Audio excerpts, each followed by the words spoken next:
بسم اللہ الرحمن الرحیم کہ آپ صلی اللہ علیہ وسلم نے رات کو کھڑے ہو کر نماز پڑھنا شروع کی، جس میں اتنا لمبا سجدہ کیا کہ میں نے یہ خیال کیا کہ آپ کا انتقال ہو گیا۔ جب میں نے یہ دیکھا تو کھڑی ہو کر حاضر خدمت ہوئی اور آپ کے پیر کے انگوٹھے کو ہلایا تو وہ ہل گیا، تو میں سمجھ گئی کہ آپ زندہ ہیں۔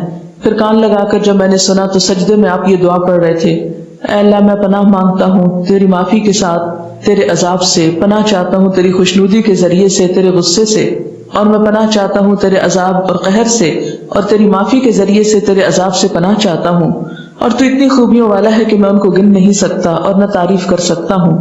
تو ایسا ہی ہے جیسا کہ تو نے اپنی تعریف کی۔ جب آپ نے سجدے سے سر اٹھایا اور نماز سے فارغ ہوئے تو مجھ سے فرمایا: اے عائشہ، کیا تم نے یہ خیال کیا ہے کہ اللہ کے رسول صلی اللہ علیہ وسلم تیری خیانت کریں گے اور تیری حق تلفی کر کے غیر کے پاس جائیں گے؟ میں نے عرض کیا: یا رسول اللہ، خدا کی قسم نہیں، لیکن آپ کے لمبا سجدہ کرنے کی وجہ سے میں نے خیال کیا شاید آپ کا انتقال ہو گیا ہے۔ پھر آپ نے فرمایا کہ اے عائشہ، کیا تم جانتی ہو یہ کون سی رات ہے؟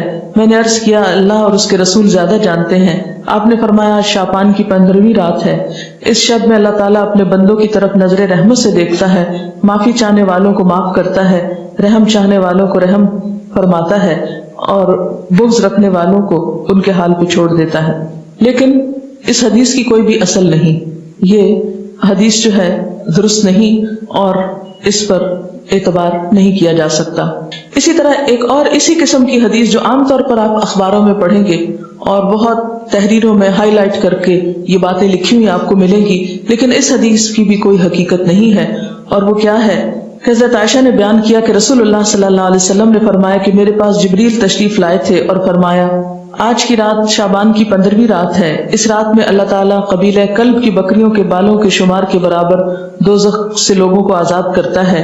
اس رات میں مشرک کی طرف نظر رحمت سے نہیں دیکھتا، نہ کینہ پرور کی طرف دیکھتا ہے، نہ رشتہ کاٹنے والوں کی طرف، اور نہ ٹخنے سے نیچے پائجامہ لٹکانے والوں کی طرف، نہ ماں باپ کے نافرمان کی طرف، نہ شراب پینے والے کی طرف۔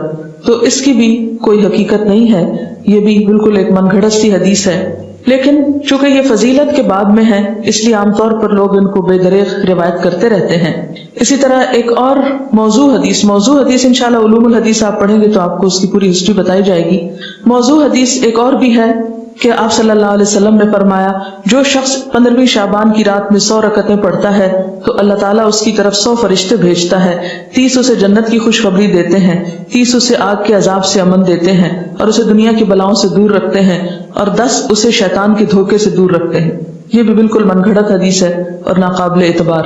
اسی طرح ایک اور روایت بیان کی جاتی ہے کہ شعبان کی 15ویں رات میں جو شخص 12 رکعت نماز پڑھے گا، ہر رکعت میں قل هو اللہ 30 مرتبہ، وہ نہیں مرے گا تا وقت اپنا ٹھکانہ جنت میں نہ دیکھ لے۔ Is it possible کہ کوئی شخص یعنی جنت دنیا میں دیکھ لے؟ کیونکہ حدیث میں آتا ہے کہ وہ ایسی جگہ ہے کہ کسی آنکھ نے اس کو دیکھا ہی نہیں، کوئی دماغ اس کا تصور نہیں کر سکتا، خواب میں بھی کوئی نہیں دیکھ سکتا، تو کہاں یہ کہ وہ دیکھ لے۔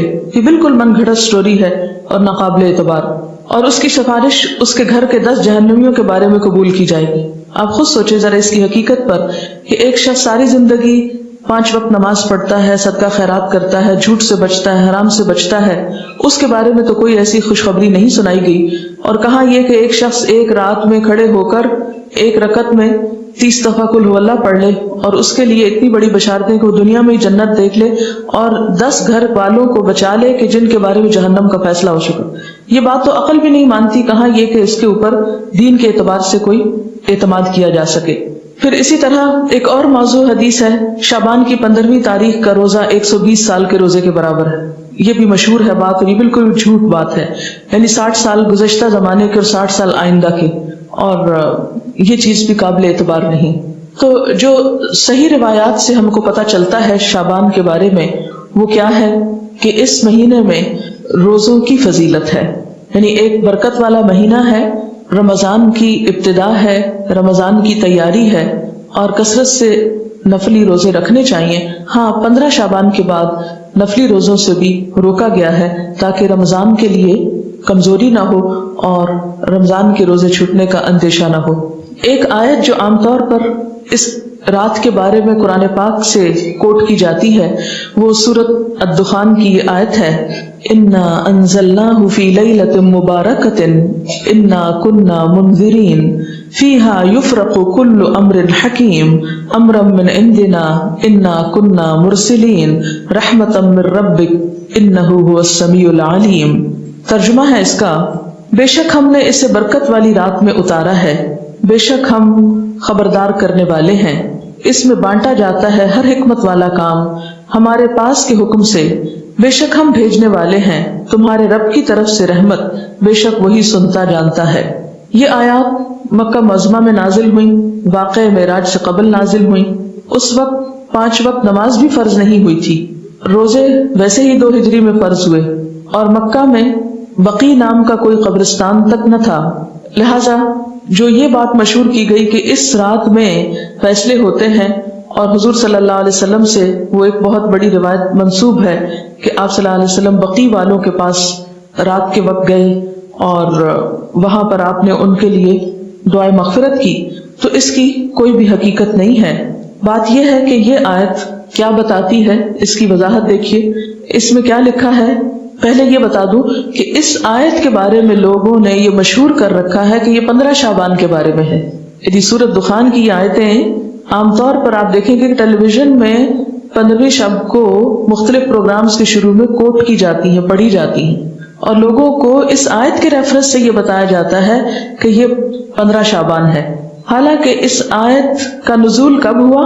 مکہ میں ہوا، اور مکہ میں معراج سے قبل۔ اور پھر اس آیت میں جو بات پتہ چلتی ہے وہ کیا کہ اس مبارک رات میں قرآن پاک نازل کیا گیا، انا انزلناہ فی لیلۃ مبارکۃ۔ قرآن پاک ہی کی ایک اور آیت سے کیا پتہ چلتا ہے کہ قرآن پاک کب نازل ہوا؟ آپ بتائیے۔ رمضان میں نازل ہوا۔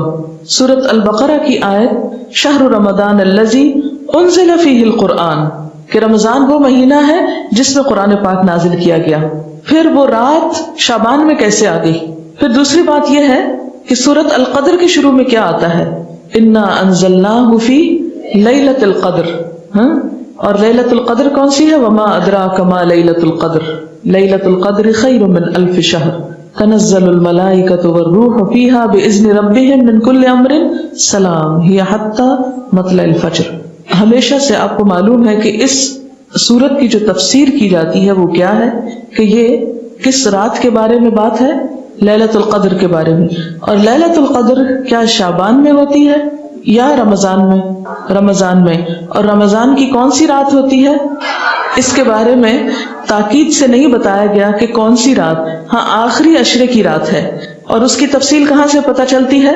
حدیث پاک میں ہے کہ ایک مرتبہ آپ صلی اللہ علیہ وسلم گھر سے باہر تشریف لائے، دیکھا کہ 2 شخص باہم جھگڑ رہے تھے، آپ نے ان کی صلح فرمائی، پھر فرمایا کہ میں تمہیں ایک خیر کی بات بتانے نکلا تھا مگر تم جھگڑ رہے تھے، اس لیے میں وہ بات بتانا بھول گیا، صرف اتنا یاد ہے کہ وہ بات یہ تھی کہ وہ رات کب ہے، یعنی میں یہ بتانے کو آ رہا تھا کہ لیلۃ القدر کب ہے، لیکن تمہارے جھگڑے کی وجہ سے وہ مجھ کو بھول گئی، اب مجھے یاد نہیں، بس اتنا یاد رہ گیا کہ وہ برکت والی رات رمضان المبارک کی آخری 5 طاق راتوں میں سے ایک تھی، اب تم اس کو 21، 23، 25، 27 اور 29ویں راتوں میں تلاش کرو۔ یہ بخاری کی روایت ہے۔